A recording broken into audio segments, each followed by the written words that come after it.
Mobile cantinas, mobile kitchen, roach coach, grease truck, catering truck, and food truck.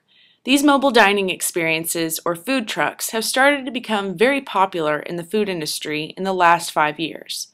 But these mobile kitchens didn't just pop up overnight. They rose up about 3 centuries ago in large cities all across the American East Coast. In 1691, New York City began regulating vendors on the street who were selling food from push carts. Charles Goodnight invented the chuck wagon in 1866. These wagons helped feed the cattlemen and their families who were migrating west. And then there was the American classic, the Oscar Mayer Wienermobile. This food truck started to cruise the streets in 1936. Then throughout the 50s and 60s, America saw a rise in ice cream trucks and roach coaches. Today, food trucks have covered just about every city in the United States and have boomed by popular demand from both business owners and their customers. But why have these mobile cantinas become so popular even in today's economy? Dale from Knoxville, Tennessee's Dale's Fried Pies has the answer. I think for the business owner, they offer a sense of flexibility and mobility that you don't necessarily get when you have a brick and mortar restaurant.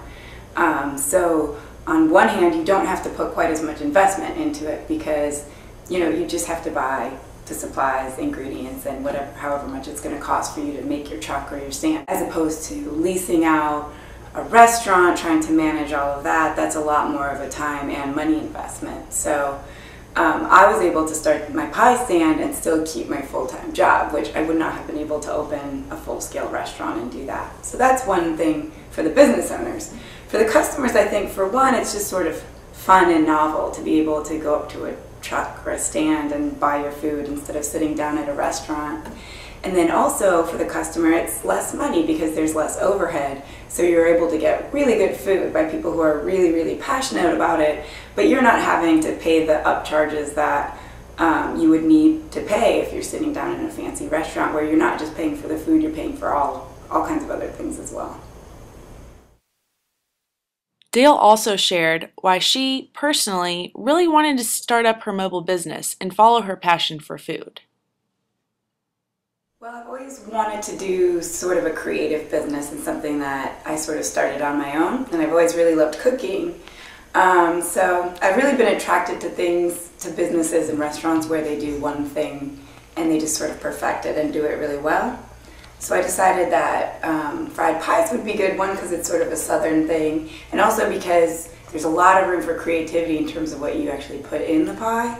So you can be really traditional like apple and peach, which are the things that people expect, but then I can get a little crazy and do like macaroni and cheese or pizza or different kind of things that you wouldn't necessarily expect. So that was sort of what made me want to do fried pies, and then doing a mobile food business was just a natural first step for me because I had never worked in a restaurant. I didn't have any experience with managing a restaurant. That would be a really big thing to try to start when you don't have that much experience. So I thought it would be better to start very, very small and just kind of go from there and see what happened next.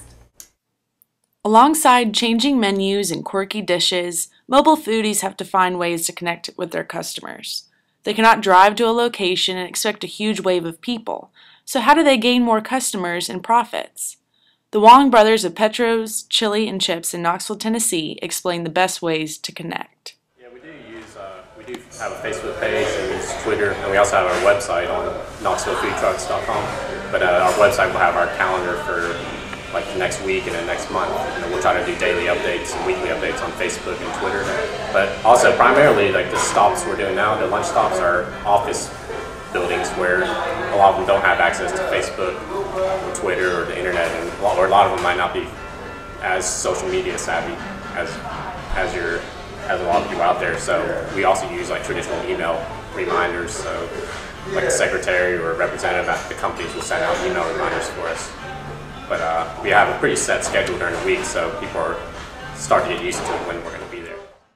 Petro's isn't the only food truck that takes advantage of social media. A lot of mobile kitchens relayed their location and menu to Facebook, Twitter, and even the mobile app Instagram.